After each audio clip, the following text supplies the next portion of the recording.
Kozhikode medical കോളേജിൽ ലോക kidney ദിനാചരണം നടത്തി. നെഫ്രോളജി വിഭാഗത്തിന്റെ നേതൃത്വത്തിലാണ് പരിപാടി നടന്നത്. ഫ്ലാഷ് മോബും CME പ്രോഗ്രാമുകളും ദിനാചരണത്തിന്റെ ഭാഗമായി നടന്നു. നെഫ്രോളജി വിഭാഗം മേധാവി ഡോക്ടർ ജയകുമാർ മുഖ്യപ്രഭാഷണം നടത്തി. വേൾഡ് കിഡ്നി ഡേയുടെ ഭാഗമായി കോഴിക്കോട് മെഡിക്കൽ കോളേജിൽ ഫ്ലാഷ് മോബും മറ്റ് പരിപാടികളും സംഘടിപ്പിച്ചു. നെഫ്രോളജി വിഭാഗം തലവൻ ഡോക്ടർ ജയകുമാർ മുഖ്യപ്രഭാഷണം നടത്തി.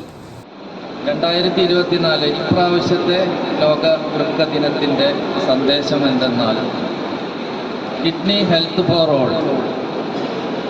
നമ്മുടെ വൃക്കകൾ ആരോഗ്യസ്ഥിതി എല്ലാവർക്കും ഉണ്ടാകട്ടെ എന്നും അതോടൊപ്പം തന്നെ ഈ വൃക്കരോഗ പരിചരണത്തിലും വൃക്കരോഗ ചികിത്സകളിലും തുല്യമായ പ്രാതിനിധ്യവും തുല്യമായ രീതിയിലുള്ള ചികിത്സ ലോകത്തെമ്പാടുമുള്ളവർക്കും എല്ലാ മുക്കിലും മൂലയുള്ള എല്ലാ രോഗികൾക്കും ഒരേപോലെ തന്നെ ചികിത്സ പ്രാപ്യമാക്കുവാൻ വേണ്ട നടപടികൾ സ്വീകരിക്കാനായിട്ടാണ് നമ്മൾ ഡയാലിസിസ് ടെക്നീഷ്യൻസിനുള്ള CME പ്രോഗ്രാമും ഫിസിഷ്യൻസിനുള്ള CME പ്രോഗ്രാമും ദിനാചരണത്തിന്റെ ഭാഗമായി നടത്തി.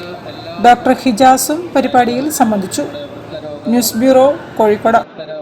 കൂടുതൽ വാർത്തകൾക്കും വിശേഷങ്ങൾക്കും കോഴിക്കോട് ജില്ലാ വാർത്തകൾ എന്ന YouTube ചാനൽ സന്ദർശിക്കുക. പ്രധാന വാർത്തകൾ ഒരിക്കൽ കൂടി.